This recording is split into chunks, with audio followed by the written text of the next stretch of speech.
Kevin from New York? Kevin from New York? Or a different Kevin who's from New York? Hi, Kevin. There's only one Kevin from New York. Yeah, there can be only one. I'm not hearing anything. No, we got him. How are you today? It's you. It's Good, you. Kevin. How are you? How you doing? Oh, I'm doing fine. Can you hear me clearly? Yeah. Yeah. Didn't the call screener tell you not to ask that, Kevin? We're starting off. Go ahead. Tell me about this. You want to talk about the existence of Jesus? I do too. So what do you got? Let's talk about it. In what sense do you want to talk about it? Is it better than emojis? Yeah. Are you persuaded by the argument for emojis? No, I'm not. Oh, okay. Rick, you didn't make it past the Kevin filter. All right. So let's talk a little bit more. What about the existence of Jesus? What do you got? Maybe you got something good this week. Come on. Well, obviously, I'm sure it'd be safe to assume that I do, in fact, believe that Jesus did exist. Jury's out on that one. Tell us that rather than jury's out on that. Yeah, jury's out. Go ahead. Well, yeah. Whether you take the atheist position or you take the theist position, I wanted to throw out some things which I think is a food for thought. For example, I have a beef with both positions because, well, for one thing, the Bible itself isn't the only source to really go to for knowing about Jesus. Well, in fact, I mean, if we even use the Bible, even the author of say the New Testament, John 21:25, even says that what does it say? John 21:25 says that, and Jesus also did many other things, the which if every one of them should be written, I suppose the whole world could not contain the books that should be written. And so that's basically me understanding that as an endorsement for other sayings, other books. And so whether you're a theist or an atheist, other sayings or writings shouldn't be so suspect on the topic of Jesus' existence. So what's another source? What do you mean? Give me an example. Well, sacred-text. Should we go to sacred-texts.com? Well, no. Okay. I've gone down this route before, but some of it some of it is contained in what's known as the Apocrypha. Mm-hmm. But with that said, there's details about Jesus' childhood even, and that as he grew up, he was bestowed with a type of wisdom in such a way to where as parents would send their kids to school to learn, that was not necessary for Jesus, even as a child. Is this the one where he murdered the teacher because he didn't like him? Yeah. I'm sure that's that was only a small part of the story. Kind of a key part. It's a key. Kevin. But still, yeah. I'm not quite sure what this is. This is like, so we've got this other thing. I'm aware of this being some source that some people claim could have been part of the Bible, which talks about Jesus' childhood and says that he murdered a teacher he didn't like. Like, okay, but so what are you saying? We're saying we should, like, clearly the Christians don't like this book, or it'd be in the Bible. So we've got like the Bible, which says a load of things, and then I agree that obviously not everything Jesus ever did is in the Bible, because, you know, if he's real, which I'm not convinced, because he obviously like ate lunch sometimes and they didn't talk about it. Yeah. And then we've got like some other book. Like, how do we know like which one of these are true? Like, what are we doing? Are we just reading every single book that mentions Jesus and just assuming it's all true, or what? Yeah, Kevin, that was my question. So a book says a thing. Why do we Yeah. Is that your question? Was that it? Katie? A Well, book says a thing? To Oh, yeah. Sorry, I was listening. No, yeah. I'm with you. We're on the same page. We have sync. We're in sync. no, not at all. To address what Katie said to begin with, I don't know if it's really an issue that a lot of Christians don't like these type of books, but rather, in my experience, is that they're completely ignorant to the fact that these books even exist in the first place. I'll agree with you. I will agree with Kevin And from New York that a lot of Christians don't know that these books exist. Because most Christians, most religious people, I would argue, probably don't read their own holy books. They just listen to their leaders and they follow in the community and they listen to the preachings. Would you agree with that, Kevin, as well? Of course, yeah. well, yeah. Cool. But there's a lot of parallels. There's a lot of things that I think point to an extremely clever design, which is extremely meaningful. Things that point to the Trinity, actually. Okay, Kevin. Because A book says that something happened. Okay. okay. How do we know that what the book says happened actually happened? Because in the Silmarillion, it says that Anatar, Lord of Gifts, taught Celebrimbor how to make rings of power. Anatar, Lord of Gifts, I'm not going to spoil it. Get out there. Maybe look into it yourself. I don't think that actually happened. I don't have sufficient evidence. I don't recognize that Anatar, Lord of Gifts, ever existed, that Celebrimbor existed, that there were rings of power, and yet there's a book that says it. So how do we cross that line between a book says it, and that's cool, nice story, versus a book says it, and what it says actually happened in the really real world and not just Middle-earth or Beleriand or the Undying Lands? I think it was Eriador, actually. But go on.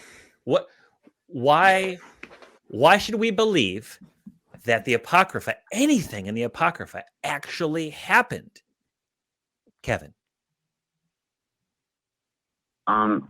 Well, because during the time period that it was written, let's take the Roman Empire into consideration.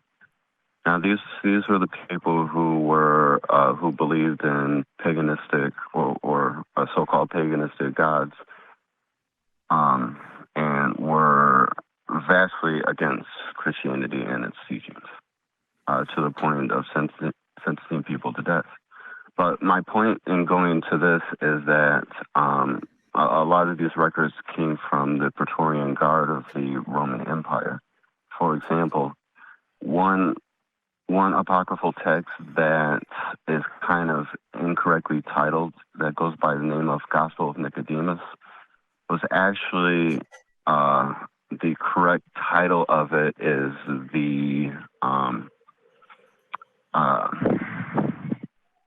Kevin, I don't mean to cut you off, but I don't quite see where this is going. Like Johnny's question is, Johnny's question is, there are some books that have stories in which we know are made up, and there are some books which have stories in which we know are true because they're history books.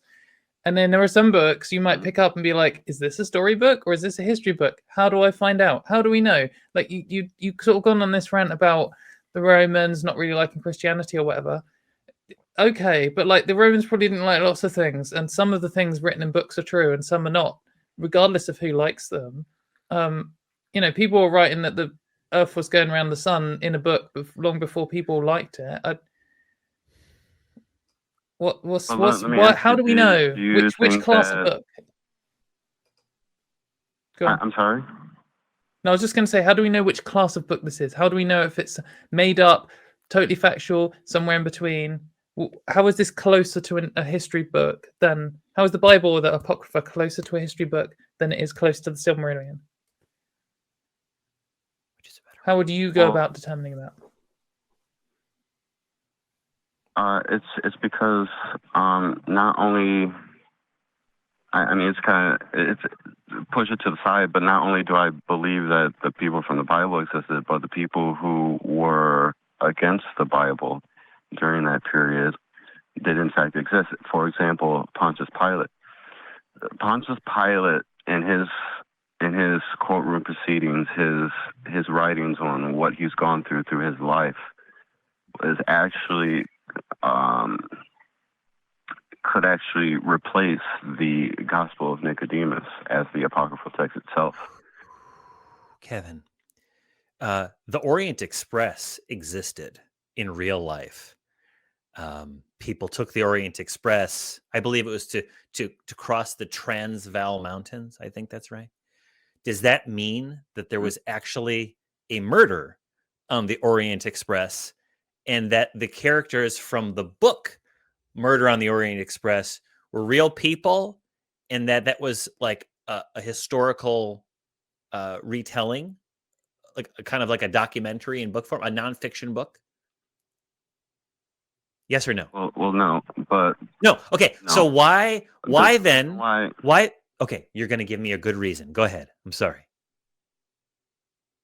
The reason why I think this is so important and the parallels that were told along with the story of Pontius Pilate account is because if you take everything into account about what had happened during the story, Pontius Pilate was made out to be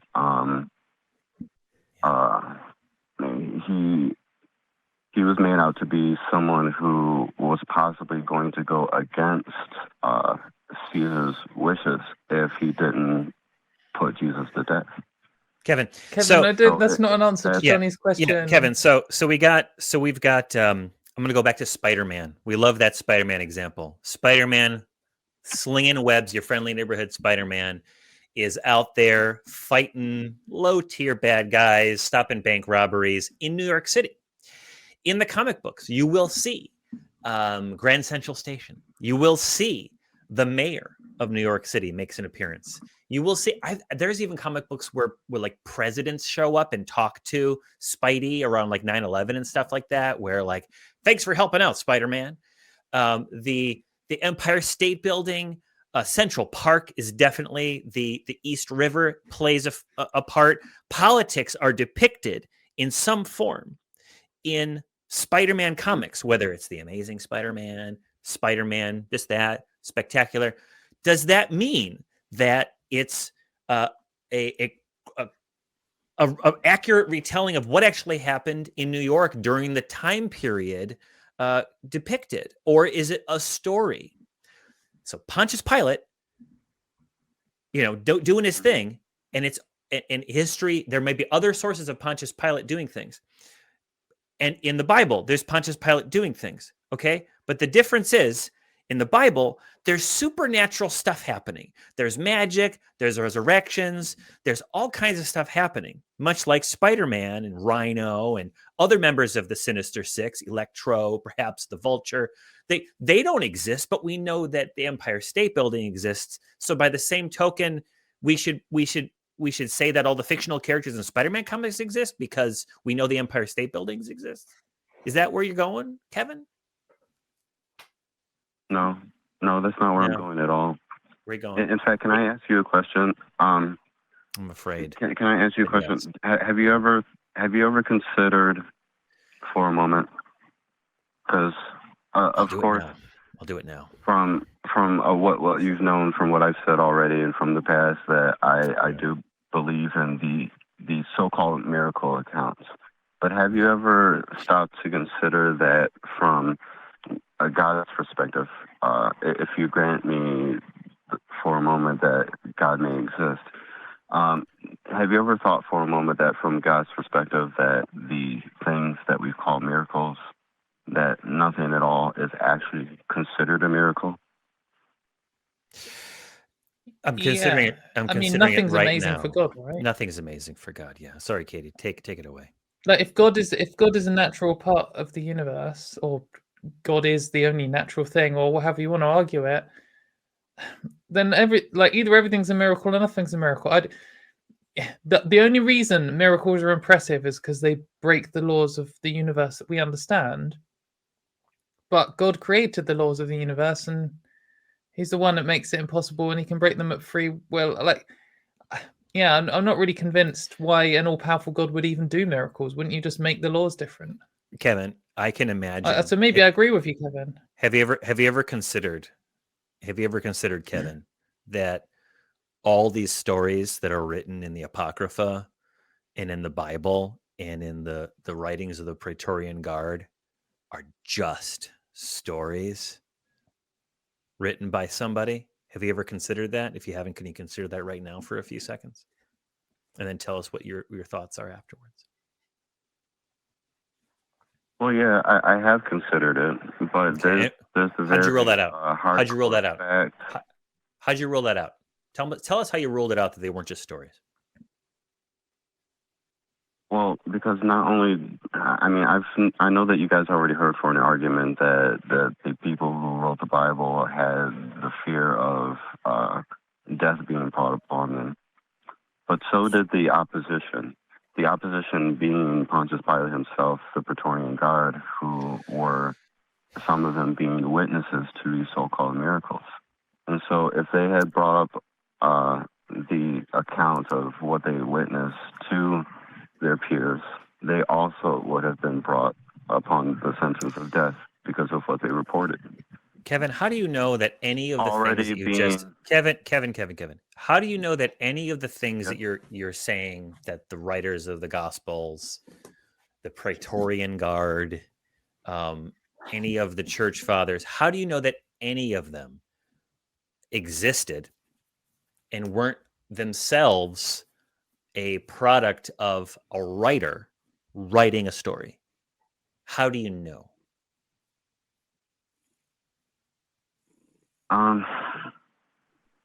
Well, the impact of it. It goes much more deeper than that, but all right, Kevin, I think I know where you're going. Yes. Would you say that the words of Muhammad, whether he wrote them himself or it was a helper, would you say that that has an incredible impact on the world and upon world history?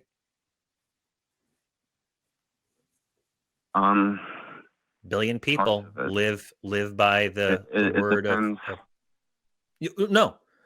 Billions of people face toward Mecca multiple times a day. They don't eat certain kinds of food. They wear certain kinds of clothes. They have certain roles in society. Would you say that that's an impact? That's an impact, right? Yeah, absolutely. So it has a big impact, so therefore it's what he wrote is true? There would be some things that are true and some things that are not true. So it's the same in the Bible, though, isn't it? Yeah. So a thing can have a great impact and not actually be true. You're admitting right now, right? Yeah. Okay. So it's not a good argument for why the Bible's true. Do you know how many videos I've watched about Lord of the Rings in the last year? That book has had an incredible impact upon the references I make on this show and other places.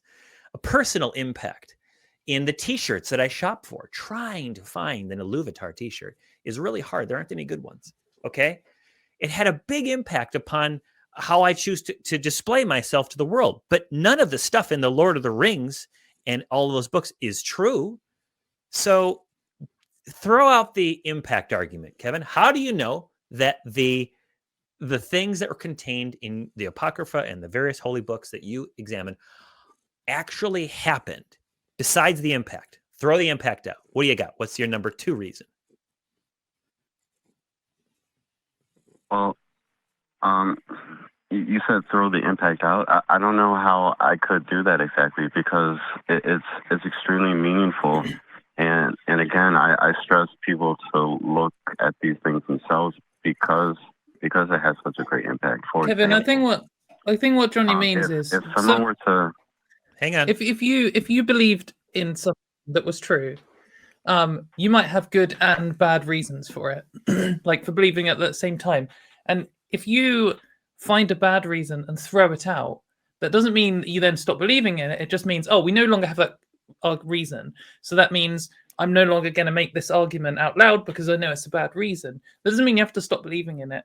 So maybe like you could say, I know Jesus was definitely real because my favorite breakfast cereal is like wheat biscuits or whatever.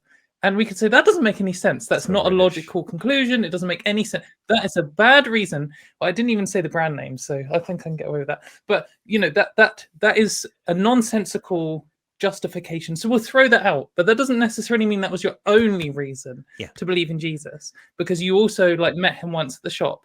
You know, so when Johnny says throw this reason out, he's not saying this isn't meaningful to you. Yes. And he's not necessarily saying you're wrong to believe in Jesus. What he is saying is the argument that Jesus must be real, the Bible must be true, etc., because it's meaningful, isn't a good reason, because other books are meaningful to other people, and some of those other books are contradictory with the Bible. So meaningfulness on its own cannot be a good argument.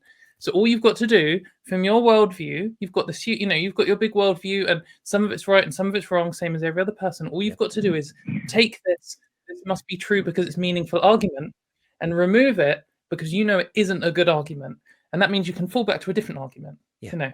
So what's for a fallback argument? Fallback argument, Kevin. How do you know? All right. So this is my fallback argument. Okay. All right. Number two. It's give us your number two. Parallels between my fallback argument on even the existence of God. Okay, it's drawing the parallels between reality and concepts. Okay, I don't want to make it sound like I'm trying to switch up the argument or anything, but this really is my fallback argument. Parallels between reality and concepts such as mathematics, for example. And it brings up a question, even. For example, questions like, when did 1 + 1 equal 2? When will 1 + 1 ever not equal 2? There's no beginning or end to it. It's a concept in itself, but I draw the parallel between the concept to reality, and that gets me to knowing the existence of God, because try to answer that question, when did 1 + 1 first equal 2? And when will it ever stop equaling 2? Yeah, so I mean, we can have like a discussion. We could, I think it's a good question. You know, I guess another way to say it is, did we as humans invent maths, or did we discover it? And if we discovered it, I mean, how we describe it is built up with a load of definitions, and when we make certain definitions, we can then draw conclusions based on those basic set of definitions. So if we define a number line and come up with some shared understanding of that, then all of the arithmetic and stuff just falls out as a conclusion of that definition. But we could say, did that exist before humans? And you know, maybe that's an open argument that we can have. But either way, I feel if we did discover maths rather than invent it, who says that maths came about with the universe, or who says that maths is required? You know, a god is required for maths to exist. I don't see why necessarily that's the case. I mean, it's quite possible that the universe only exists because of maths. Like lots of the core fundamental parts of the universe, like quantum fields and etc., lots of that is the product of maths. You see all these symmetries in how various particles work, and it's often because they're just the simplest form of whatever mathematical thing they fall into. I just don't see why, when that's the case, there has to be a god to have created maths. And if God created maths, does that mean before God created maths that 1 + 1 didn't equal 2? What does that even mean to make that claim? And if, like, was God able to create the universe without the use of maths, or was maths a tool that he had to create in order to make the universe? And if that's the case, was he not powerful enough to create a universe without maths? Or I feel like this, maybe this is what you said at the start, but this opens up a lot of questions here. Right. And the fundamental point for me is I don't see why we need a God for maths to exist. Yeah, I don't see why that's a relation. Is math merely a description of relationships in the universe, or is it somehow dictate the nature of the universe? It seems like it's a tool that we have used to describe the nature of reality, much like language are like a series of a bunch of sounds and words and shapes to associate with things that we see in the world. It doesn't dictate what the world is like. The world in a way dictates what's contained within math. I've got a lot of math friends, and I will tell you, whenever I've math professors, when I've taken these kind of questions that we've heard on the show, I'd love to have one of my math professor friends on the show. They're like, what the hell is that supposed to mean? Right? It might sound profound to you, Kevin. And this is an argument from the authority of Johnny's friends. But that, which is almost as good as the argument from God by emoji. But it's like, that's not a thing. That's not helpful. That's not a useful thing. That's a misunderstanding of what math is. And so I see what you guys are saying. But what I have to say is, in my opinion, we've both invented and discovered mathematics simultaneously. While I think they're mutually exclusive. While the numbers themselves don't actually have a physicality to them, I mean, it does have a good, impactful meaning to it, because if, for example, if 1 didn't equal 1, then what good is it? In fact, the very concept of 1 + 1 = 2, when did it begin to be like that way, and when will it end, gets us a little bit closer to the understanding of what eternity might be. I'm gonna try to get one of my mathematician friends to write me a 2-page response of what you're talking about. Okay. And you know what I'm going to do? I'm going to do that. All my math friends are at a party right now. Actually, know where they are. I'm not there because of reasons. Okay. You weren't invited. Yeah. I was invited, but I'm not going to get into it. Okay. I'm just not at the party. It's all right. They're having a good time, but I'm not, on purpose. It's nothing personal. You, Kevin, were going to give me and Katie and Katie, homework. You were going to give us reading material. You were going to send us stuff to examine. Yeah, I don't forget. And Kevin, you never did. So, Kevin, I'm going to give you this. What happened? What's your excuse? What happened? It's been a year. In fact, I posted on Facebook. I did, actually. I did, but it never got to you, it seems. I actually do it again. Resend the same document, and when you resend, it'll have the original date. And I'm going to assume that you might have misspelled something, or someone did a thing where we didn't get it. Go ahead and do it, and I at least will read it. Katie Montgomery is very busy, so Katie may get to it, might not. But I've been waiting a year for that homework. So I'll read it. If Johnny's reading it, we'll do a little tag team and read it together. Yeah, call HR. Good. We're gonna have a telephone call, and we will we'll work through it together. So anyway, okay. That was a threat, HR. I hope you're watching. Well, before I go, could I just give you a title of the source? I mean, is that all right? I mean, it's all right. Title of a source. An audio book. Okay. It's an audio book of a researcher who used to be atheist and but reconverted to Christianity. And what's the title? When I started researching this guy's material, it really hammered down my belief and reassured me on the things What's the title? What's the title, Kevin? What's the title? The audio book is titled Guidebook for the Elect. If it doesn't interest you within the first if it doesn't interest you within the first 30 minutes, then I'm sorry I wasted your time. But I think it'll really. All right, Kevin. Thank you. Right. You'll see. Thank you, Kevin. Take Cool. care and keep See you, Kevin. studying.